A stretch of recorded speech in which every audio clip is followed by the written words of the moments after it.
Eh bien, bonjour à toutes et tous pour ce nouveau Facebook Live sur la page de Wutao Pratiquer l'écologie corporelle. Bienvenue, c'est un plaisir d'être là ce soir avec une nouvelle invitée qui nous tient à cœur. Bienvenue Anne.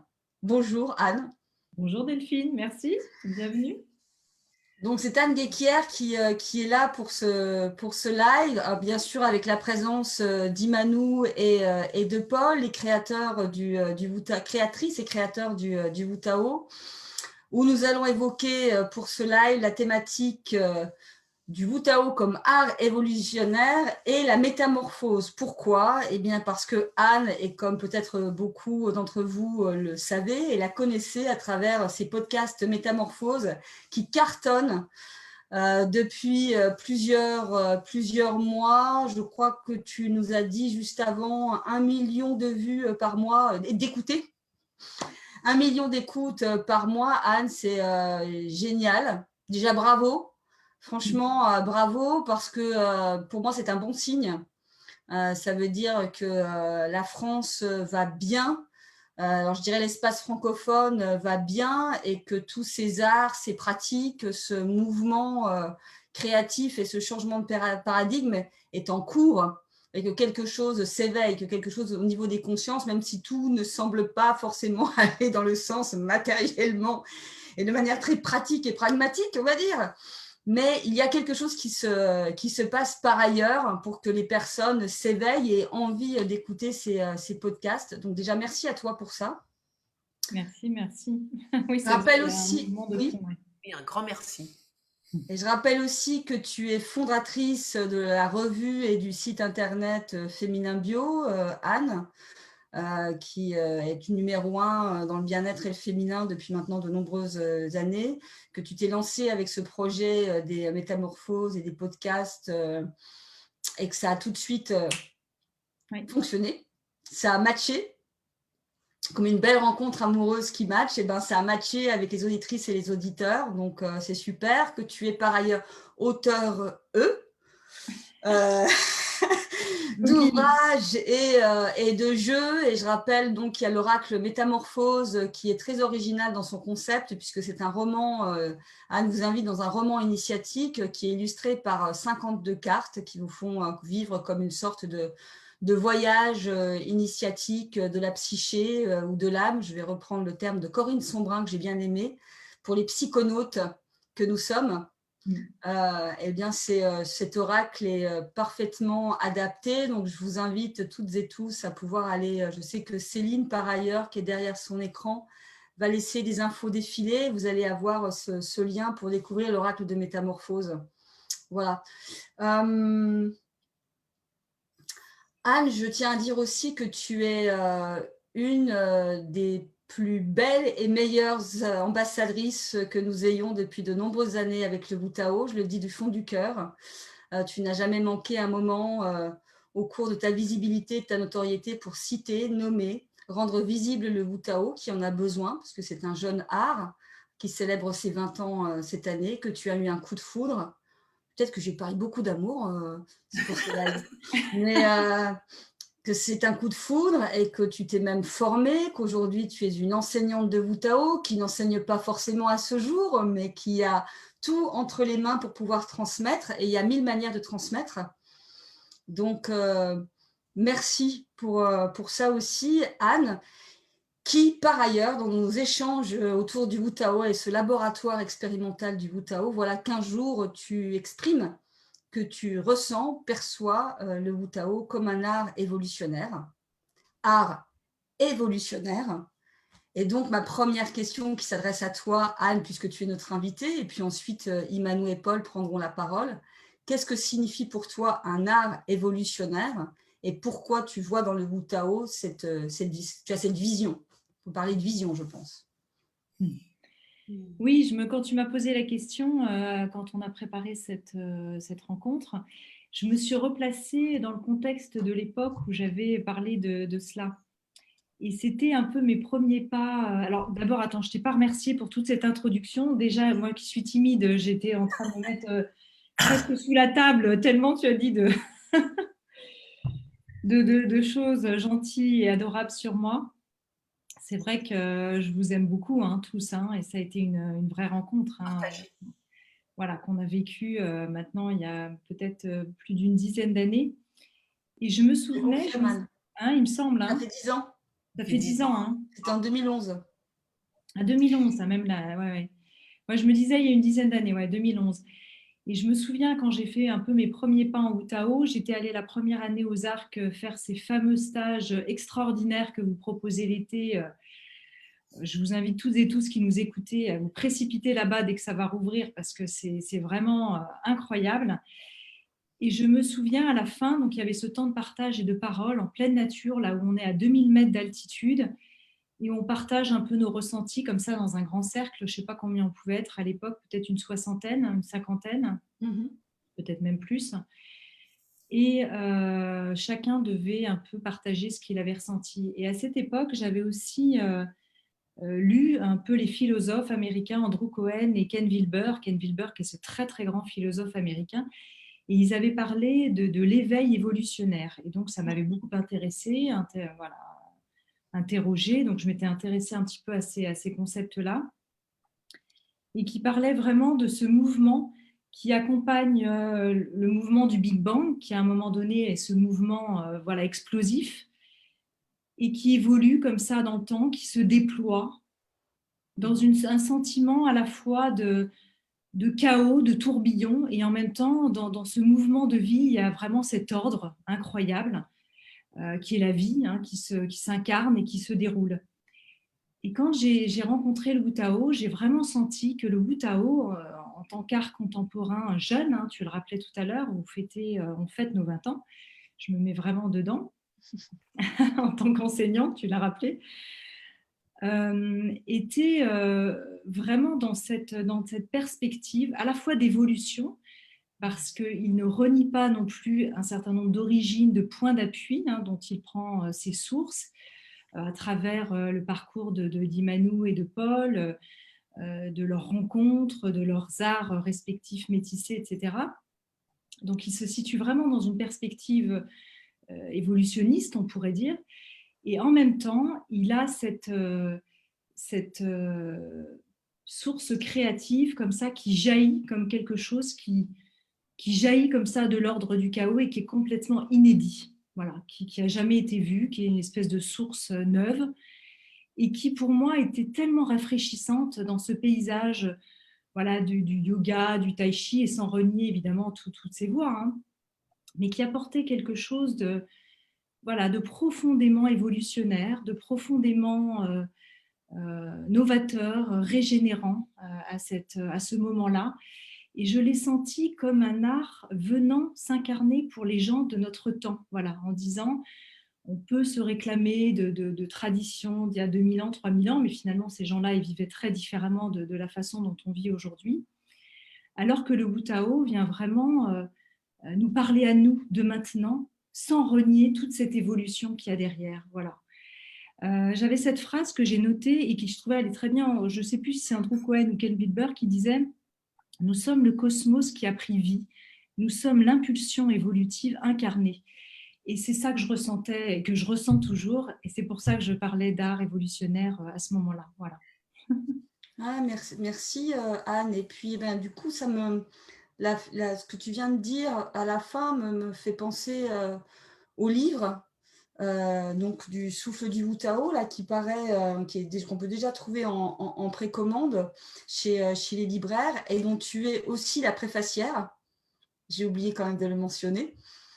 Tu es la préfacière. Oui.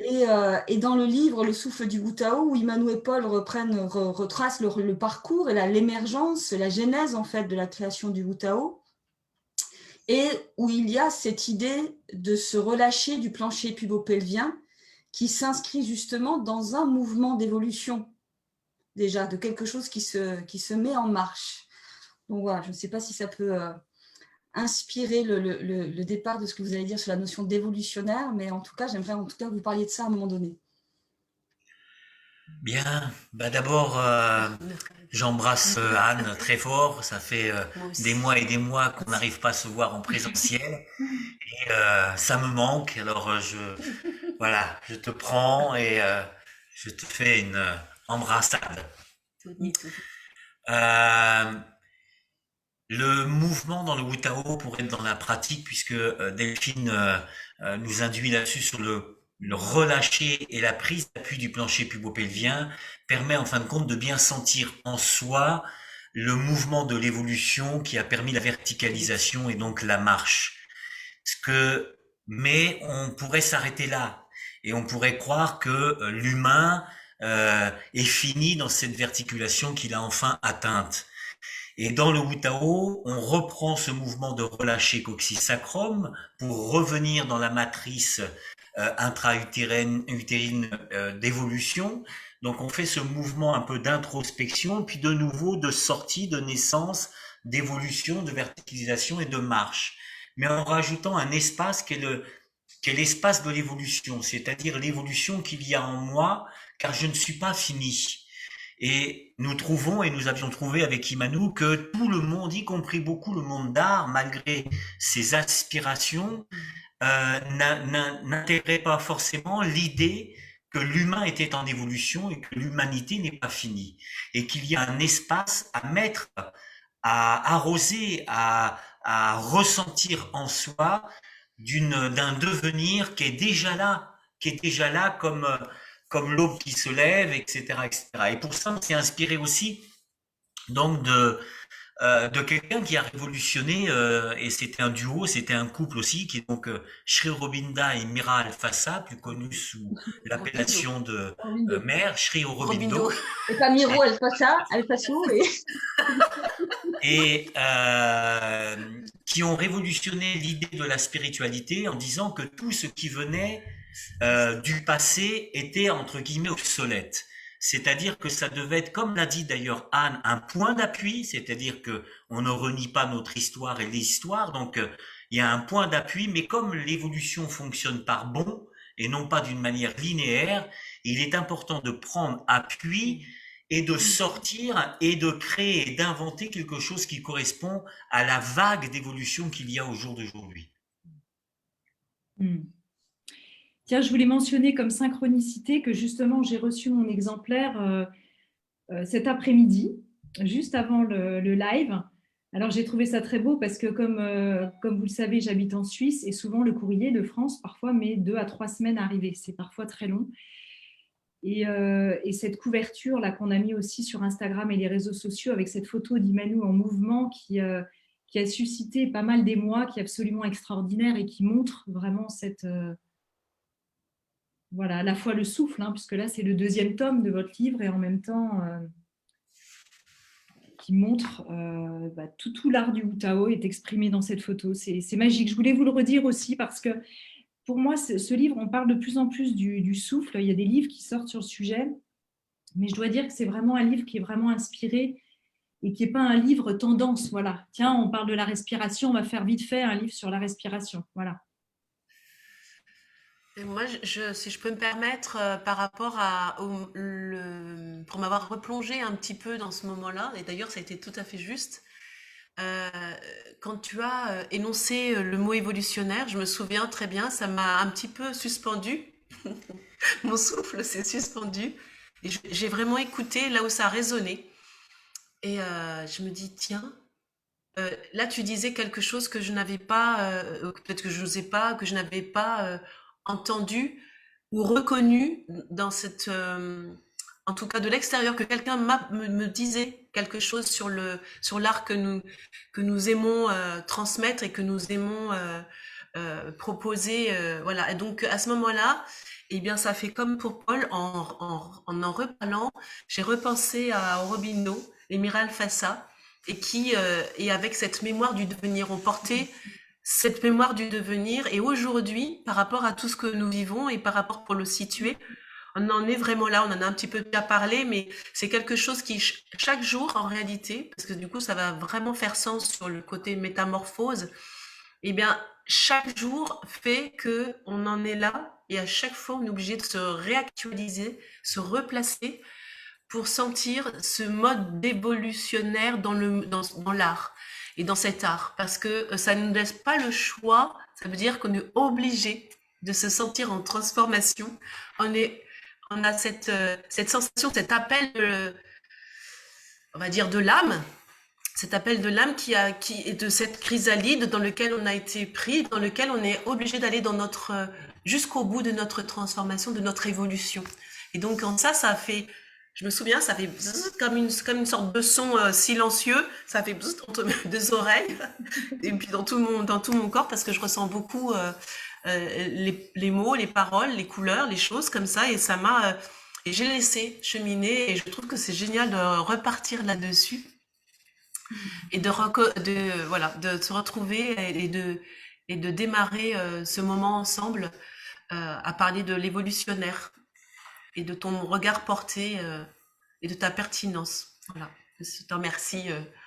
Dans l'idée d'évolutionnaire, moi aussi, ça m'a fait aussi toucher quelque chose de créateur, euh, dans le sens où, comment je pourrais dire ça, on a créé aussi un autre art qui s'appelle l'art de la transanalyse, justement on faisait dans notre parcours avec Imanou des allers-retours entre une pratique de psychanalyse, d'analyse reichienne, et puis une pratique plus émotionnelle de rebirthing, de respiration holotropique, et on voyait qu'on faisait des allers-retours entre la transe nécessaire à la transformation, je le rappelle quand même, la sagesse populaire nous parle et nous dit et nous murmure quelque chose à l'oreille dans ce mot-là, et puis aussi la nécessité de poser des paroles, d'analyse et d'intelligence, je dirais même, par rapport aux phénomènes qu'on revit dans certains états de conscience modifiés. Et on faisait beaucoup d'allers-retours, on s'est dit, mais ça nous énervait à force de ne jamais être complet dans un milieu, puis dans l'autre, puis dans un milieu, puis dans l'autre. Et donc, on a décidé de créer le Wu-Tao, mais aussi l'art de la transanalyse, avec ce paradoxe en couplant ces deux mots-là, qui a priori ne vont pas bien ensemble, et pourtant ils vont très bien ensemble. Et dans une des thématiques de l'art de la transanalyse, ça s'appelle les messages de vie, où on va donc chercher et on va remonter en interrogeant les mémoires ancestrales qu'il y a en nous, et on va remonter jusqu'à 7 générations. Quand on l'enseigne, on fait pas forcément 7 générations, on fait 3 ou 4 pour permettre aux personnes de vivre le cheminement, puis ensuite de l'appliquer chez eux et d'avoir le chemin. Et donc, on va interroger par rapport à une décision que j'ai à prendre, par rapport à un choix que je dois faire. On va remonter et interroger son ancestral sur plusieurs générations. Et donc, on revient avec ces messages-là que je conscientise, que je marque sur un papier. Puis, je vois les limites de ces messages de vie qui me sont donnés et comment elles induisent le devenir. Donc, j'en vois à la fois l'aspect limitant, et puis je vois comment, là où je suis aujourd'hui, comment dans les générations futures ça se projette. Et qu'est-ce que ça devient? Qu'est-ce que ça devient pour mes enfants? Qu'est-ce que ça devient pour mes petits-enfants? Et ainsi de suite. Et je projette un petit peu cette énergie, cette dynamique de messages de vie dans le futur. Et puis, je décide dans l'instant présent d'aller chercher et d'aller guérir, entre guillemets, ou en tout cas transformer ces messages de vie auprès de mes ancêtres en me voyant petit enfant dans la relation à mon père, puis je vois mon père et ma mère, petit enfant, alors père et mère, etc. Et je vais remonter comme ça les messages de vie et je vais oser les transformer. C'est-à-dire, je vais acter et donner ce qui, à mon sens, là, aurait fait du bien, aurait transformé les choses pour mes ancêtres. Et je revois d'un seul coup, en remontant avec cette nouvelle source, ce que ça amène chez moi et comment ça s'imprègne chez moi aujourd'hui. En ayant transformé cet ancestral et ces messages, comment aujourd'hui ce qu'ils sont. Et comment je transmets à mes générations futures ce message et qu'est-ce qu'il devient. Et j'en vois le devenir. Je dis ça parce que ça ramène à cette idée de mémoire du devenir et à quelque chose qui nous tient à cœur et qui nous tient à cœur encore plus aujourd'hui avec ce que nous vivons aujourd'hui, c'est que l'intuition de Han en disant que le Wu-Tao est un art évolutionnaire me ramène aussi à cette capacité créatrice d'infléchir l'avenir. Et ça, c'est important par rapport à ce que nous vivons là au niveau international sur Terre. Le fait que je prenne conscience, que je crée le monde à chaque instant en prenant conscience de cette imprégnation ancestrale, en actant quelque chose de guérissant sur ces messages de vie, j'infléchis l'avenir parce que je change, comment on pourrait dire, je change l'imprégnation de mon passé. En Mhm. changeant l'imprégnation de mon passé, j'impulse une inflexion dans ce qui devrait arriver dans l'avenir. Et donc, je change l'avenir, ou en tout cas, je crée l'avenir dans l'instant présent. Et ça, c'est quelque chose pour moi qui est évolutionnaire. C'est-à-dire que c'est aujourd'hui, la situation internationale nous amène pour moi encore plus à affirmer que le Wu Tao est un art révolutionnaire, qu'il est important de se laisser respirer et inspirer, de se laisser inspirer par cet espace de cette mémoire du devenir et d'une manière consciente de pouvoir agir là-dedans. Et la symbolique, et je terminerai là-dessus, de l'image qui était parue dans Génération Tao à l'époque, le magazine, c'était un œuf avec deux têtes d'aigle, car l'aigle est l'animal qui peut regarder le plus loin, qui a la vue perçante, et qui regarde 7 générations avant, et qui projette 7 générations après. Et dans cet œuf-là, c'est le monde qui se crée. Mhm.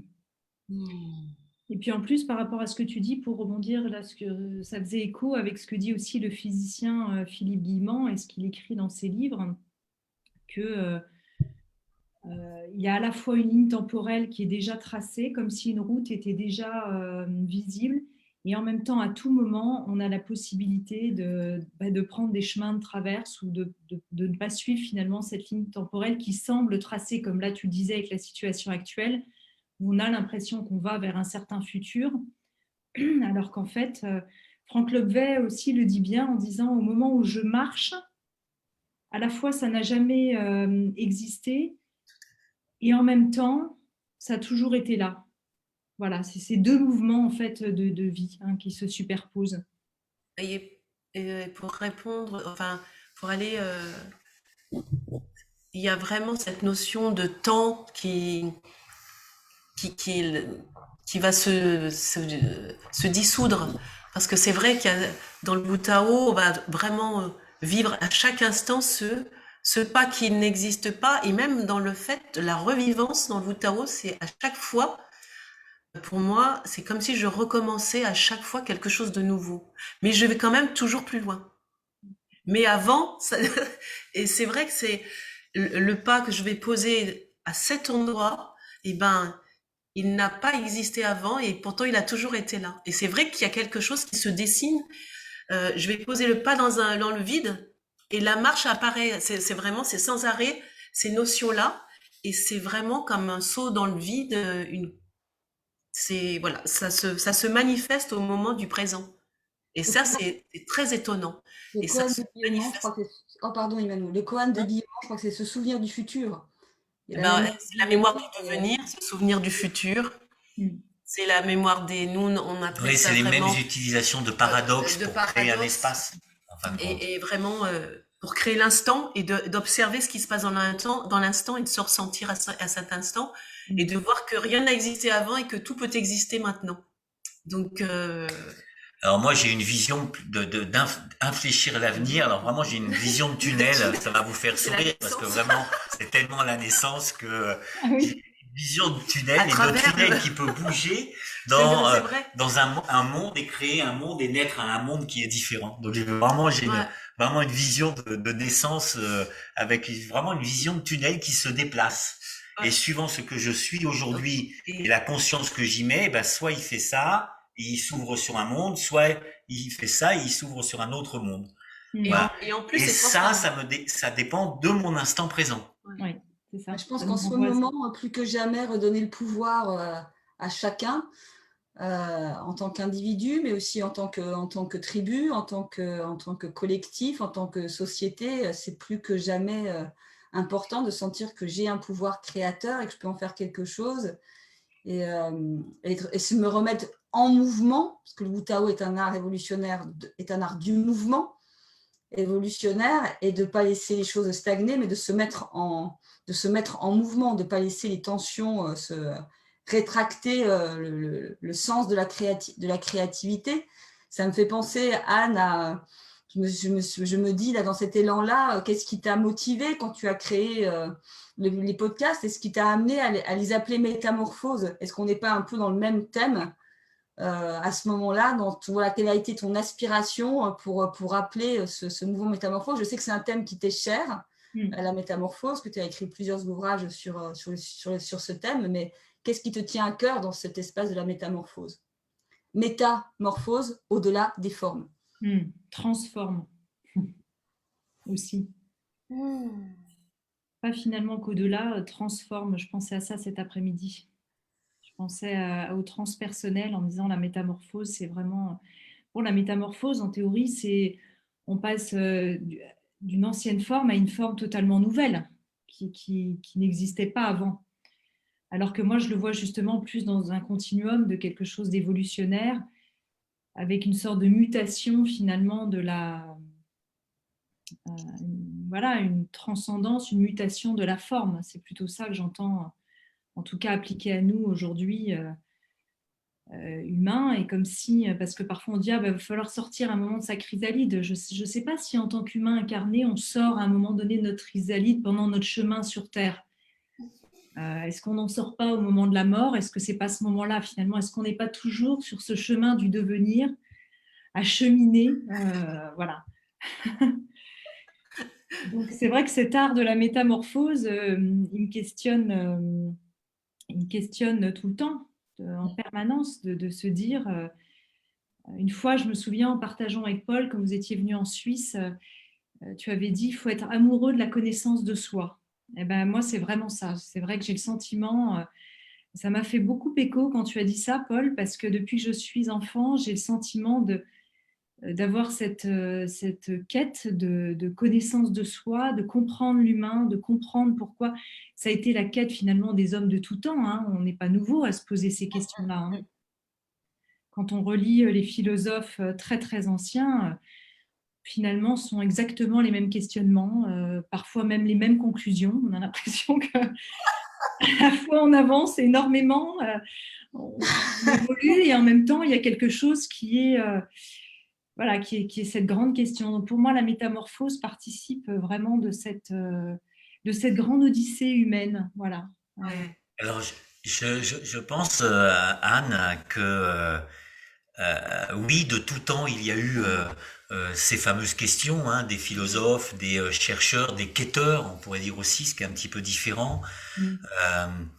Euh, mais je pense aussi qu'il y avait dans la force de la société aujourd'hui et de l'homo economicus costumus cravatus, comme j'aime amuser à le dire. On pourrait rajouter aujourd'hui coronavirus, passeport, etc. Cette mainmise quand même par les médias, par la communication, que le monde serait ça. Et que l'évolution, d'ailleurs, que nous proposent aujourd'hui certaines personnes, ne parle que de technologie, d'économie, de développement, etc., etc. Et c'est comme si aujourd'hui, le dernier tabou était justement cette question-là, cette quête-là, cette spiritualité-là, c'est-à-dire qu'est-ce qui m'anime? C'est quoi la vie, etc., etc. De retrouver ça. Ces derniers temps, moi, j'avais l'impression que de se poser la question était devenu un peu tabou. C'est-à-dire que tout de suite, on avait des échos, des retours. Ah oui, toi t'es un mystique. Ah oui, toi t'es un branché, je sais pas quoi. Toi ceci, cela. Et c'était plus la sexualité qui était tabou. On peut parler de sexualité, on peut parler d'avoir envie de ceci, cela, etc.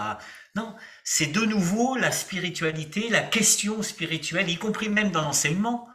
Il y a des effets pervers. Alors c'est vrai qu'il y a des prudences à avoir, mais comment aborder, pourquoi ne pas aborder la spiritualité, cette question à l'école, dans les systèmes d'éducation, etc., etc. Et on voit que d'un seul coup, au nom d'une laïcité, le sens du sacré s'est perdu. Alors et c'est Rupert Sheldrake d'ailleurs qui en parle aussi, hein, l'âme du sacré dans un livre où il parle de tout ça et où il voit l'âme de la nature et où il constate qu'avec la laïcité, le sacré est devenu a disparu, est devenu tabou.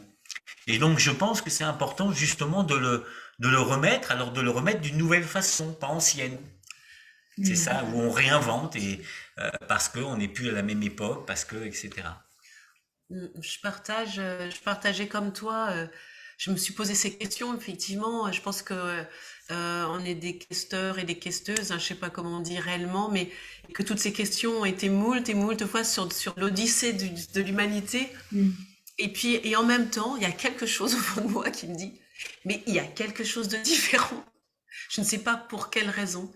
Peut-être que c'est une illusion et que je me suis posé la question. Je dis peut-être que c'est juste ça qui fait que tu perdures dans la question, c'est ce qui va t'amener à toute ta présence sur cette terre, à vraiment cheminer dans la métamorphose. Et c'est vrai que c'est une métamorphose qui va nous accompagner tout au long. Et j'ai l'impression, par contre, qu'il y a de la joie à l'accompagner. Et là, j'ai le sentiment que la situation extrême, qui s'est déjà retrouvée dans l'histoire du monde avec des situations extrêmes de changement. Et là, je me disais, mais qu'est-ce qu'il y a de différent? Qu'est-ce qu'il y a de différent?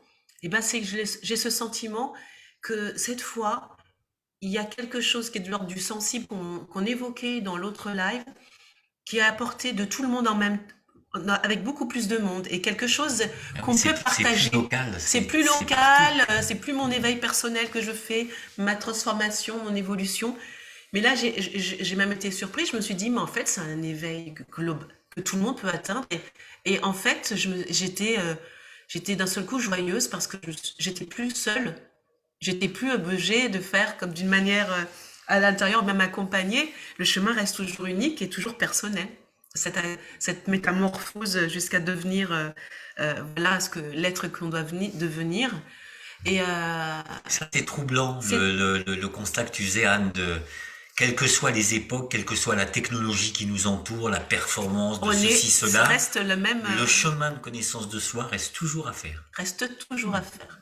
Et il appartient à tout le monde de le faire. Et du coup, c'est ça qui fait notre particularité, c'est qu'on peut le faire aussi aujourd'hui ensemble. Et à grande échelle, mais avec des personnes qu'on ne connaît pas, des choses que... Voilà. Donc ça, c'est super et qu'on peut se relier. Je pense qu'il y a des clivages aussi qui disparaissent en même temps. Il y a des particularités qui s'estompent. Or qu'avant, on pouvait vraiment rester dans nos particularités, dans nos petites espaces, dans nos petites communautés, dans nos petites... Et là, j'ai le sentiment, alors peut-être que après je me dirais, bah, à la fin, bah, tu vois, Emmanuel, c'était pas ça, mais que ça fait partie. Mais en tout cas, j'ai ce souffle et ce sentiment que c'est là, ça a porté de souffle si je mettais vraiment quelque chose ensemble. Voilà. C'est vrai qu'on a le sentiment qu'à la fois, si on se remet à l'époque du néolithique, qu'ils avaient la vision parcellaire simplement de ce qui était là autour d'eux, que là on est branché sur un truc collectif mondial où on sait qu'on est nombreux, qu'on est tous ensemble, qu'on est des cultures différentes à pouvoir se relier. Et en même temps, quand on prend même ces civilisations-là, on avait l'impression qu'ils étaient reliés quand même à ce grand tout, qu'ils avaient aussi cette conscience de la reliance globale. Et puis quand on prend on pense aux Égyptiens, à ce qui s'est fait avec les pyramides, etc., on se dit que on est aussi novice à certains niveaux, hein. Donc c'est ça qui est troublant aussi pour moi, Oui, c'est cet espace-temps qui vient nous montrer qu'on est comme à l'apogée de quelque chose, alors qu'en fait, on sait qu'on ne sait pas grand-chose finalement. tout à fait. Et il y a quand même une différence par rapport alors, de ce qu'on connaît au niveau de l'histoire. L'histoire est relative aussi. C'est Mm. que nous sommes arrivés à une époque où nous n'avons jamais, jamais eu autant les moyens et nous n'avons jamais autant exploité la matière. Oui, La terre, oui, la matière, on a construit, on a créé avec la matière, on l'exploite, mais de façon qui n'est jamais vraiment alchimique. C'est toujours dans de l'utile que les choses sont faites. Et il y a une crise, alors peut-être que pour résumer, une crise de transcendance importante aujourd'hui et qui, pour moi, se manifeste même à travers un questionnement qui n'est jamais évoqué dans la crise que nous sommes en train de vivre, qui pose quand même la question de la vie, de la naissance et de la mort. quel est notre choix? C'est-à-dire que nous sommes là face à, effectivement, il y a un virus qui a un certain taux de létalité qui est quand même pas très important par rapport à la peste et le choléra qui a pu traverser l'humanité, et qu'à aucun moment, l'humain n'est questionné sur son désir en tant qu'être humain, en tant qu'individu. Delphine, je ne suis pas interrogée sur qu'est-ce que je choisis, de quoi j'ai envie, est-ce que je suis prête à un moment donné prendre un risque aussi, à mourir pour continuant à vivre avec certaines formes de liberté, avec certaines alchimies. C'est quoi la mort? C'est quoi mourir pour moi? C'est quoi naître? C'est quoi la vie? Il y a une perte de sens. Le questeur est dans la quête existentielle, où il y avait une forme de transcendance et de communion qui était assez différente aujourd'hui. Donc aujourd'hui, on n'a jamais autant exploité la matière, et on est dans une crise de transcendance énorme, où même la question de la naissance, de choix de naître, le choix de mourir et le choix de comment je veux vivre n'est même pas posé dans cette crise aujourd'hui. Ça me paraît totalement ahurissant si on regarde bien. Ouais, et on peut aller même pousser plus loin. C'est comme si on ne s'appartenait pas et qu'on appartenait à un corps sociétal et qu'on ne pouvait même pas évoquer ça sans paraître étrange ou sans être relégué de complotiste ou quoi que ce soit. Et, et là, pour moi, ça touche à toute une humanité, tout un chemin que nous avons fait, que nous devons nous poser vraiment entre cette naissance et cette mort, le souffle qui le traverse, et qu'on ne peut pas avoir comment dirais-je, la légitimité de le poser en tant que tel, en tant que voyage sur cette terre. Et pour moi, c'est un essentiel. Et comme tu dis, c'est carrément comme si on s'était carrément éloigné. Et moi qui retraverse ça, ben, par mes origines, je me dis avoir fait tout ce chemin pour me retrouver avec cette sensation de ne pas pouvoir choisir le choix de vivre cette vie comme je l'entends, ou de mourir, ou de naître, et de questionner la naissance, de questionner la mort, et de ne pas pouvoir y avoir. C'est juste un truc incroyable, et je me dis, mais qu'est-ce que se passe-t-il? Ça se dérobe, et donc, et là, pour moi, je retrouve à l'humanité, je me dis que justement, il y a quelque chose, comme c'est mondial, cette trame-là, et cette question est mondiale, il y a une chance que on y accède à plusieurs niveaux en même temps, que cette vibration et cette connaissance, cette conscience arrive à notre conscience, dans chaque être, où qu'il soit, où qu'il soit. Que faisons-nous? Ben moi, j'ai le sentiment quand même que, effectivement, par rapport à ce que tu dis, on vit cette fameuse grande métamorphose qu'on a finalement appelée de nos voeux. Et puis je dis souvent que c'est un peu comme Greta Thunberg, finalement, c'est venu par là où on n'attendait pas le truc. Exactement. Voilà, un petit bout de chou. Mes filles, elles ont défilé avec Greta, 1,50 m, toute petite, toute frêle. Et puis voilà, plus connue aujourd'hui que les grands dirigeants de ce monde. On n'attendait pas, voilà, cet enfant qui est arrivé comme ça. Et là, on n'attendait pas comme ça cette pandémie, ce virus. On appelait au changement, le changement, le changement, mais finalement avec des micros. Et puis là, on a le sentiment un peu que ça nous tombe un peu dessus. Donc, on est aussi dans le côté un peu injustice, victime. Qu'est-ce qui nous tombe dessus? On n'est pas libre. Et en même temps, cette Opportunité. formidable opportunité initiatique Tout à fait. d'aller de me dire ce que tu rappelais tout à l'heure, Paul, c'est-à-dire revenir à cet essentiel de la question, finalement, de quoi j'ai envie? Exactement. De quoi j'ai vraiment envie? Je pédalais un peu dans ma cage, et là, qu'est-ce qui m'appelle véritablement? C'est une remise en question qui est tellement puissante. Et c'est pour ça que même si on ne sait pas vraiment, je pense qu'il est Ouais, important de faire des actes poético-politiques d'affirmer. en pratiquant l'art, en chantant, en Oui. peignant, En, en, en se baladant et bien sûr en en, pratiquant le en Wu-Tao, c'est-à-dire contemplant. voilà, et de d'arroser ces espaces que nous aimons, que nous souhaitons et qui nous inspirent et que nous inspirons. Il y a un petit peu tout et je pense que c'est vraiment important d'acter aussi de cette façon-là, hein, et pas d'acter seulement dans l'horizontalité de la socialisation. Il y a eu, je fais une petite parenthèse avec ce qu'on arrive aussi vers la fin, et deux, trois commentaires donc, de Nathalie qui dit « Le temps n'existe pas », de Sophie qui partage à Imanou « Je partage ta joie à portée de souffle ». et d'une personne qui a aussi posté un témoignage sur l'oracle de la métamorphose en signifiant que ça a été un grand soutien pour réinformer l'avenir. Tu vois. Une autre personne, Valérie, l'oracle de la métamorphose est tout simplement magnifique, heureuse de l'avoir rencontré sur mon chemin. Un bel outil pour réinformer l'avenir dans le présent. Merci Anne. Merci Anne. Merci. Donc réinformons l'avenir. Donc l'avenir. Ce que je voulais dire aussi, c'est peut-être par rapport au Wu Tao, parce que je sais que je parle souvent du Wu Tao et je cite souvent le Wu Tao et je vous cite souvent dans les podcasts. Et souvent, les personnes, du coup, me disent « Ah, c'est quoi, je veux absolument savoir ». Et là, on en a parlé, mais sans vraiment non plus définir véritablement ce que c'était.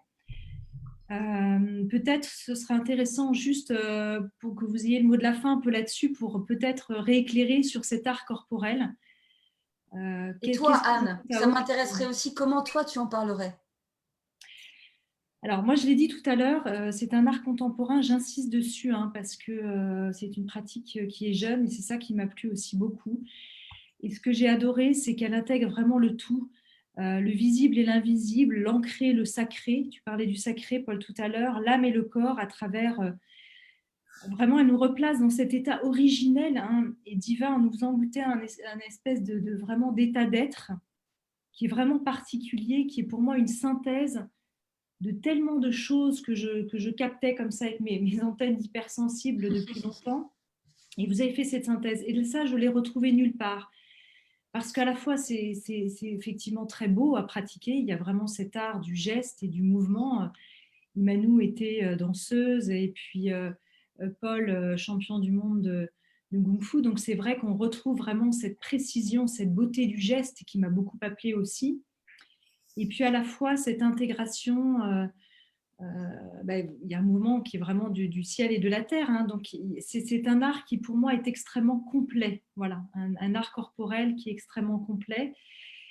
Et qui permet vraiment d'aller interroger nos formes. Tu parlais de l'art de la transanalyse, qui est vraiment connexe évidemment au Tao, que vous avez créé de manière tout à fait comme des pratiques, je ne sais pas, on pourrait dire sœurs ou cousines, sœurs jumelles peut-être même, et qui permet de, justement dans cet art de la métamorphose de changer aussi de forme, de conscientiser ces formes pour aller au-delà de nos formes habituelles. Vous parlez beaucoup de ces plis dans lesquels on retombe, etc. Et le Wu Tao, et c'est pour ça que la baseline du Wu Tao est extraordinaire, éveiller l'âme du corps, c'est vraiment ça, dans toute son essence. On ne peut pas le dire finalement aussi bien que ça, en résumé. Pour moi, la dynamique, alors, pour les personnes qui connaissent pas, le Wu Tao, c'est un art du geste, c'est un art où on retrouve, on va rechercher d'abord le mouvement ondulatoire primordial qui pourrait être aussi celui, ou en tout cas proche de celui que les ostéopathes ressentent à travers leurs mains dans le crâne et dans la colonne vertébrale et dans toute la moelle épinière et qui se répand donc ensuite partout.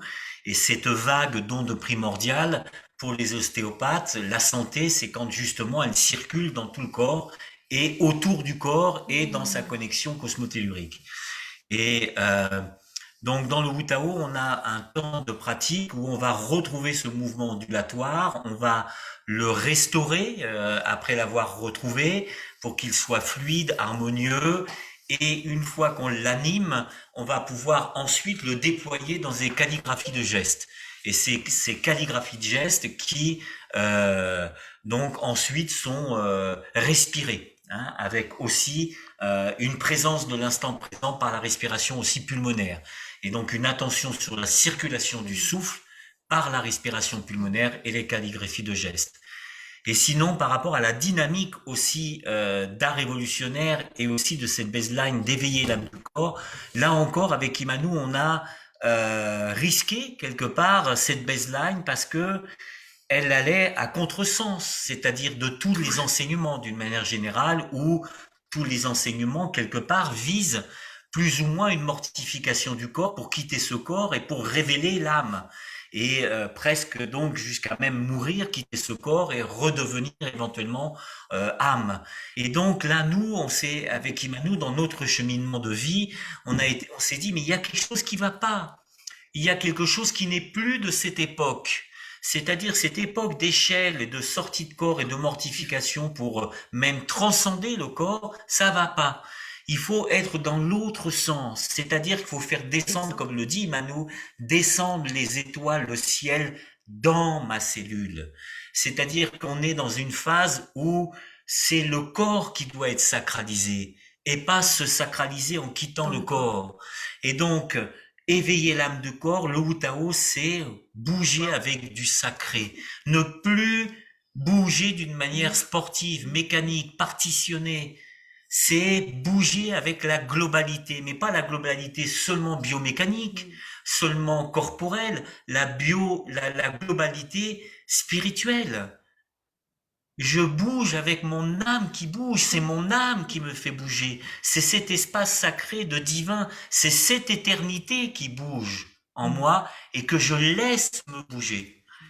Donc c'est un sens vraiment très différent qu'avant je disais donc révolutionnaire et que maintenant depuis notre rencontre avec Anne, je dis Évolutionnaire. évolutionnaire. Et voilà, et qu'on aime à partager, et vraiment dans cette notion d'éveiller l'âme du corps, c'est vraiment, moi, je fais le pari que notre sensible s'exprime justement, que c'est la réponse à tout ce enfin, à ce qui se produit en ce moment. C'est justement, c'est carrément à l'opposé. Et si j'avais, et je pouvais me poser des questions, mais oui, en fait, oui, c'est retrouver ce sensible, oser la beauté, oser l'acte poétique, oser cette globalité. J'ai envie de dire, c'est ça, s'il y avait quelque chose, un tantrisme, ça serait cela. Je dirais vraiment d'arriver et de parier qu'on peut bouger dans ce sensible, on peut communier ce sensible, on peut, voilà, j'irai jusqu'au bout. Et je pense que j'irai jusqu'à mon dernier souffle. Je le vivrai ainsi et j'entends bien, quoi qu'il se passe, de le partager, de le vivre jusqu'au bout ainsi. Et voilà que nous venons de lancer le tantrisme social. À grande échelle. Dans une Anne, est-ce que le mot pour toi pour conclure, après je citerai quelques témoignages pour finir, mais un mot pour conclure ce moment. Mais moi, en t'écoutant Imanou là, parler du tantrisme social, je repensais à sœur Emmanuelle, je ne sais pas pourquoi, et qui disait Yalla en avant les jeunes. Et moi, j'avais Yalla en avant pour tester le Wu Tao, parce que vraiment, on sort de. Voilà, il y a un avant et un après. Donc, Yalla pour le Wu Tao. Voilà. Yalla, c'est mon mot de la fin aussi. Yalla pour le Wu Tao. Anne, et puis écoutez, merci aux personnes aussi qui ont témoigné, à Carole Imanou, Paul vous dit merci d'incarner les enseignements que vous portez, à Valérie qui dit oui aux actes poétiques, je sens que cette danse respirée spiralée du Wu Tao redessine une calligraphie de notre ADN, aussi bien dans nos cellules que dans la conscience collective. Et Marie-Aliette qui dit acter en cultivant son souffle. Voilà, donc avec tout ça, on est parti et prêt à mettre à vos pauses. Yalla Merci à Imanou, à Paul, merci Anne. Voilà, merci. Et j'espère qu'on va se retrouver bientôt, qu'on va, se hugger bientôt. Prochainement, ça me manque aussi. Longue vie aux métamorphoses. Merci à toutes et à tous d'avoir été présents. Et merci à tous et à toutes. Merci de ce beau moment. J'espère qu'il vous aura aussi plu, nourri. Et j'annonce notre prochain invité mardi prochain. Et d'une certaine manière, la boucle est bouclée aussi parce que Anne, tu parlais et tu as cité Ben Wilberg et Andrew Cohen avec l'harmonie et le chaos. Eh bien, il y aura Sébastien Lilly qui est aujourd'hui qui gère la revue Inexplorée et Inrest TV. Sébastien sera là mardi prochain. On l'entend rarement parler. Il est plus aussi intervieweur qu'interviewé ou en échange croisé. Eh bien, Sébastien, voilà, nous fait le plaisir et l'honneur d'être là mardi prochain pour un échange croisé et autour d'un thème qui lui est cher en ce moment, qui est du chaos à l'harmonie. Donc voilà, c'est lancé. Donc merci à toutes et tous. On se dit à mardi prochain avec Sébastien et à très vite tout le monde. Et puis je vous souhaite de très belles métamorphoses pour votre vie et pour cette nuit déjà. Chaque instant est une métamorphose. Ciao. Ciao, ciao. Ciao.